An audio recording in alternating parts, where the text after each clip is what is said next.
All right, welcome everyone. This is Speed Presenting 101. So I've got 15 minutes. I'm just going to run through a quick case study of what we did with virtual reality at the Franklin Institute and what we've learned so far.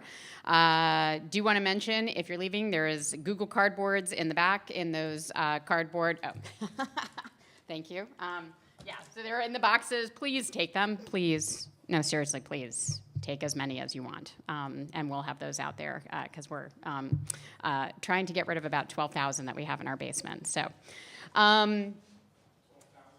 yeah, no, go for it.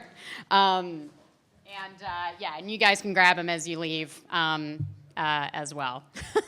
Probably should have saved that announcement to the end because they aren't going to go anywhere, trust me. All right, so what happened when we filled our museum with virtual reality? Visitors loved it. We didn't go bankrupt. No one got pink eye, and no one threw up. So sorry I spoiled the lead, but that's really what happened. The reason I say this is these are common responses to questions I get about VR that I sort of feel like I shouldn't have to give this presentation anymore, because if you're still hung up on why you should be doing VR, you should be doing, or at least exploring, virtual reality and some of these other technologies. And there's the summation of the presentations I give at most of these is that there's really no reason not to be. But I'll talk to you a little bit about what we did, because we went all in on VR last year and what we learned. So why did we do this? Actually, let me go forward. So here's our virtual reality strategy. So we created a really comprehensive VR strategy. So we're in the process of launching a mobile app and created within it a virtual reality library. And it functions like the New York Times VR app. And I'm sorry, I didn't even introduce myself. I'm Susan Poulton. I'm the Chief Digital Officer of the Franklin Institute. And I just skipped right past it. Having a 15-minute time frame was like throwing me off. Sorry about that. So I've been at the Franklin Institute for about 2 years, and not from the museum world, and I was really shocked at kind of the hesitancy to adopt VR and AR into museum experiences. VR mostly. AR seemed to be a little bit less scary for folks, even though it's harder to build, but VR definitely freaked people out a little bit. So we went all in last year in VR, which was the first year we launched a lot of different products for the Franklin Institute in the digital space. So we launched a mobile app with a VR app embedded inside of it. So, and then connected that to a series of virtual reality experiences on site in the museum, highlighting a whole host of virtual reality from both Oculus Rift to HTC Vive to videos to you name it, we did it. And then connected that to giving out Google Cardboard. So the original idea was it was a virtual reality life cycle. So just wanted to talk about, introduce you to that, and then go back to why we did what we did. So one on the mobile app was to acquire a national and a global audience for our mobile app. So I was very hesitant to build a mobile app for the museum because I'm not really big on one-and-done experiences. You come, maybe you use the app 2 times a year at most if you're a member. Why the hell am I going to spend all this money on you and build this experience that you're really never going to use again? So the VR was a way that we could create a geo-fenced app and that the app would have applicability outside of the museum. So outside the museum, the mobile app is just a VR app with 56 titles of virtual reality content similar to the New York Times Science app. So it was really to acquire and see if we could attempt to acquire this national and global audience with that feature set, as well as super serving our visitors on site with the customer service features. Creating a visitor life cycle for VR. So you don't just come and experience VR at the museum, you take this Google Cardboard and then you download our app and you go home and you do it at home. So that was the original strategy behind the Google Cardboard. Unfortunately, as with all things you do in this space, Google Cardboard stopped giving out 800,000 of them. We couldn't give them to all of our visitors. We ordered 12,000. They're filling up our basement. But here's the thing that's great, with the Google Cardboards, a lot of you here have them. You've experienced VR. Most of the public has not. That is still one of the coolest things since sliced bread to our public. Like, we've done a lot of public events, and they just think this is the bee's knees. And they do when they come to the museum as well. So don't take your personal experience as a reflection of what the public actually wants or knows or needs. We wanted to create technologically forward experiences for visitors with a low cost to entry. So how for $15,000, $20,000 could we pop up experiences on the floor, get this in front of our guests, get this in front of our visitors. Improving the perspective of the Franklin Institute among our visitors as being technologically forward, that we had the hippest and the latest technologies, and we're a science museum, for Christ's sake. We need to have that sort of stuff on the floor, and that's the expectation of our visitors. But also in the service of Benjamin Franklin and our mission, which is inspiring a passion for learning about science and technology, becoming a destination for the public to experience the latest technologies. Our museum was the first place in the world that live television was demonstrated. First telescope on the East Coast, first planetarium on the East Coast. We should be introducing these technologies to the general public. And pushing ourselves as an institution to try new things. I think we grew more as a museum as a result of what we did last year than maybe we even moved the needle with some of our visitors. So both of those can be successes. So just a really quick fly-through of what we created. We created what I called the Holodeck. I basically made our design team, I'd never built anything because I come from the digital world, like with Spackle. I made them make it look just like this. They kept sending me back designs. I kept sending them this screenshot. So if you're familiar with Star Trek The Next Generation, if you ever have a chance to build a Holodeck, you're going to do it. This is an Oculus Rift and an HTC Vive side by side. This is how it actually wound up looking. Yellow grid, yay. And we have guest services teams that pulse visitors through a 2-minute experience. We actually use the out-of-the-box demo that comes free with HTC Vive, the Blue Whale, and they freaking love it.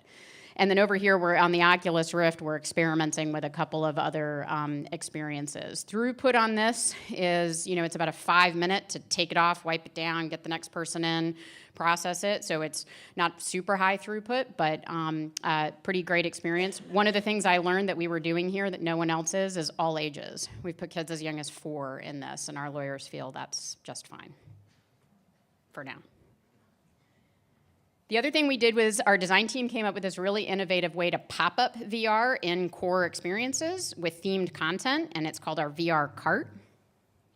This is what it actually wound up looking like. These are $25 headsets I buy in bulk on Amazon. They load up on iPod Touches, our mobile app, and serve up related and themed content inside exhibitions. We have 4 of them. We're only active on 2 now, mostly for staffing. We have one in the brain that shows a fly-through brain tumor, and then we have one in Space Command that shows astronaut training.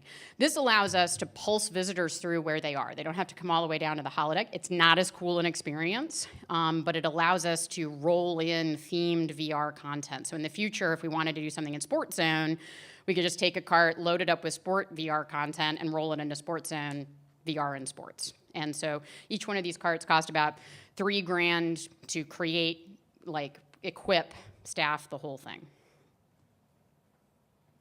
Then, as I mentioned, we created this mobile app. It's geofenced. It has 56 virtual reality titles in it. It's a virtual reality infrastructure. So once it was built, we just go into Drupal and program new VR content into it. So as we acquire and get free new content from everybody, we can just program it straight into the VR app and keep filling that up with content. So how did it work? So we launched a year ago. Almost this week. About 32,000 downloads of the mobile app so far. 4% are international downloads, so I wouldn't exactly say we're moving the needle on that. I'll talk about that in just the wrap-up challenges.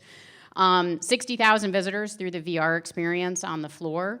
The holodeck has lower throughput than the carts because there's more of them. A couple other side effects there. We add these carts and the holodeck as an upsell to private events. You can hire a VR artist to perform at your wedding reception. So we found ways to integrate this into sales and catering and private events. That's just taking off. We've given out 10,000 Google Cardboards, including the 50 you're all going to take as you leave. This was one of the coolest stats. So we're still working on evaluation of the entire experience, but this was a marketing survey that we just recently did, and I didn't even ask them to include VR. We did not do this to move the needle on the visitor experience on the floor. This was kind of a digital initiative. The holodeck was really an add-on because once I tried the HTC Vive, you're like, how can you not do this? It's just cool. But all of a sudden, we did this market survey just recently, and this popped up. And of our constituents, exhibits most interested in seeing at the Franklin Institute virtual reality, right there in the middle, between the giant heart, our most beloved experience, and just above Space Command and electricity. 47% said they would definitely visit it. And we didn't really spend that much on marketing, which was pretty remarkable. This is a market survey of people who came to the Franklin Institute and listed their actual specific whole reason for coming. 10% said they came to see VR. Never thought that would happen. I mean, I was never expecting it would be a driver of visitation. And it's not like how can you outweight have fun? And our special exhibition was Jurassic World. And this is just within the market. So potential visitors that would come to the Franklin Institute expressed VR again in the 42% as would definitely drive their visit. So while we don't have the holistic picture yet of the impact it's having, it's, folks are excited that we have this. And you see that on the floor, you see it in the surveys, and we're seeing it in the data that we're really starting to get back. So some of our biggest challenges, before we did this, was convincing everyone that the risks weren't real risks. And that goes back to the whole, is everyone going to get pink eye? Is everyone going to throw up? I don't mean to blow those off. Just in summary, people with motion sickness self-select out of the experience. They just know they get sick, and they don't do it, so they don't throw up. No one has ever thrown up. Pink eye, we wipe down all the headsets in between every single one, mostly for optics. The story I tell is that in my first year at the Franklin Institute, we have a pendulum staircase that goes down 4 floors, and I once watched a kid lick the railing from the very top to the very bottom without disengaging his tongue. And the point of that story is, if you're going to get pink eye at the Franklin Institute, you're not getting it from VR. You're getting it from that kid. Right.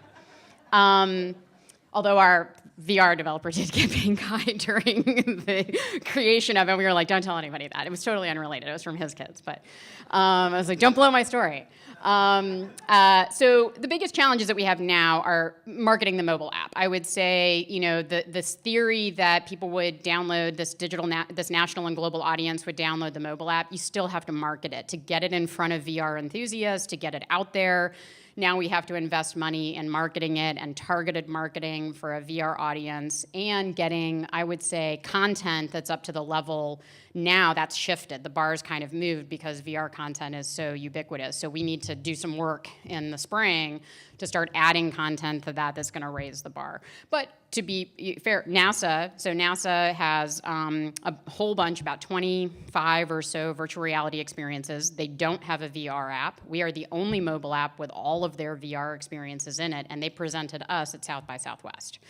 So, you can partner with people to get that content. You don't have to make it all yourself. And some of it can be free, like the NASA content.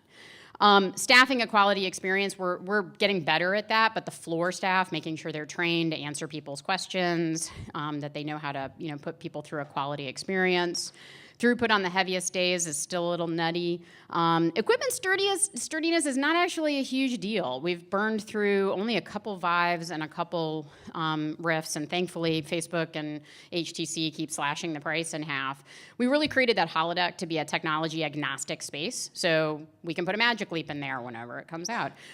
We talked about, do we put a PlayStation headset in there and showcase that? There just wasn't any science content on the PlayStation library. So we can kind of once the computers are in there, we can rig up any headset we want in either side of those as new technologies come out and as new headsets are released. So you just kind of make a space for yourself. We've also done pop-up versions of that where we've taken the whole HTC Vive on the road. We did it, took it to local news and had our chief astronomer demo live on local news, Mission ISS.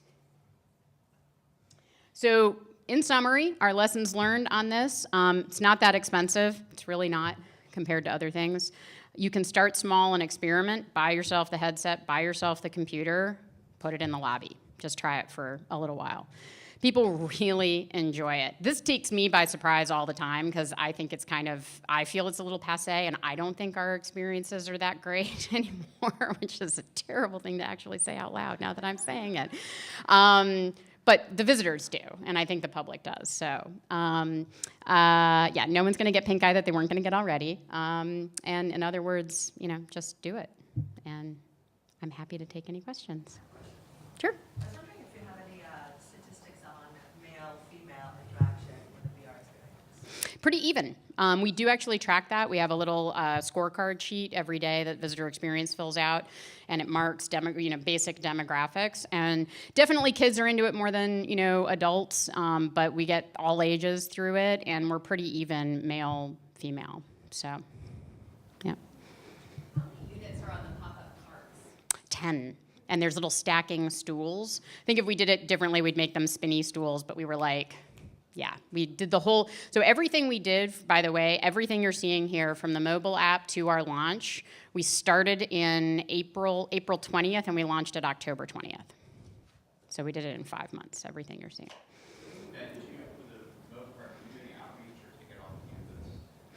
We don't take the mobile cart off campus, but we've taken the HTC Vive and the Oculus Rift off campus. Our tech team has a little cart, and we've done a couple of experiences where they pop up the computer and the screen, the simulcast screen. So you'll see in those images we simulcast out. So this is another thing I hear all the time. It's not a valid learning experience. It's not a shared experience. You just hear, these are excuses. They really are. Yes, they're challenges to overcome, but what you usually see is a group of people show up at the holodeck or when we pop it up, and they're standing there with their friends going, "The whale's behind you," and they're yelling, and they're interacting, and they're running away from the whale. It's a very weird set of reactions sometimes. But yeah, it is more interactive than you think it is. Yeah?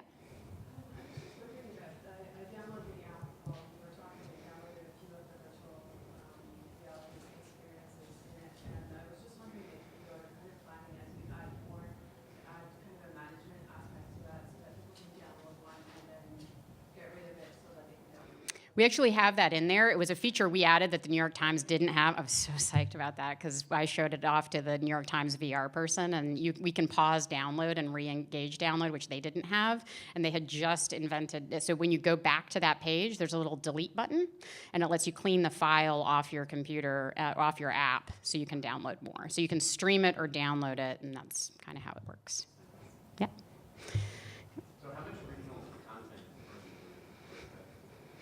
None.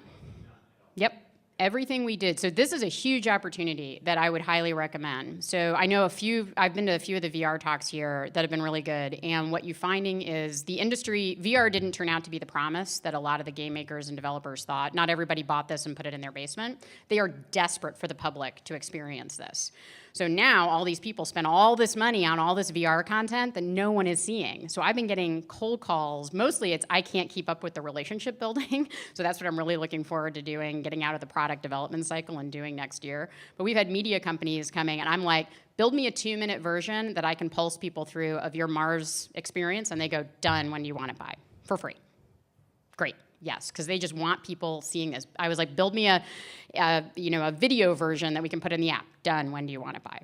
Okay, so to kind of piggyback on the question, so if you want to create original content for the museum for exhibitions, do you find open partners in this industry? That's a great question, and it's not something we've really, we're just getting into doing that, mostly in AR. I think doing custom VR content is very expensive. You're still in a point where you're hiring a Unity game developer, and you're gonna spend $100,000 to $200,000 building a quality custom experience.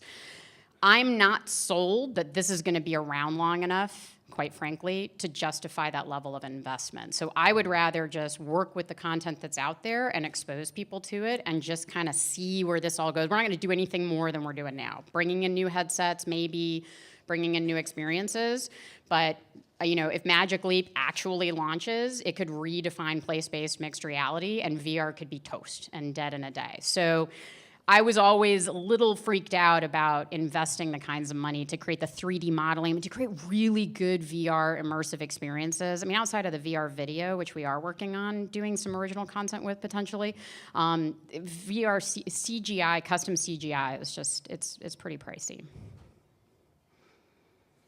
To make it look good, I've seen some really bad custom work, and so that's why I don't recommend it. Yep. Is any of your, you don't have any original content, but is any of the content from 3D scanning, or is it all generated from It's all we don't have any original content, but it could be. One of the things when we did the Terracotta Warriors experience and we did photogrammetric scans of those statues, they created the Sketchfab models that I know you mentioned yesterday, and Sketchfab auto exports a VR stereoscopic version. So we haven't done it yet, but you could, there are those synergies there where once you have the platform to do it, you can add it on. All right, any more questions? I'm around if you want to ask. Thank you.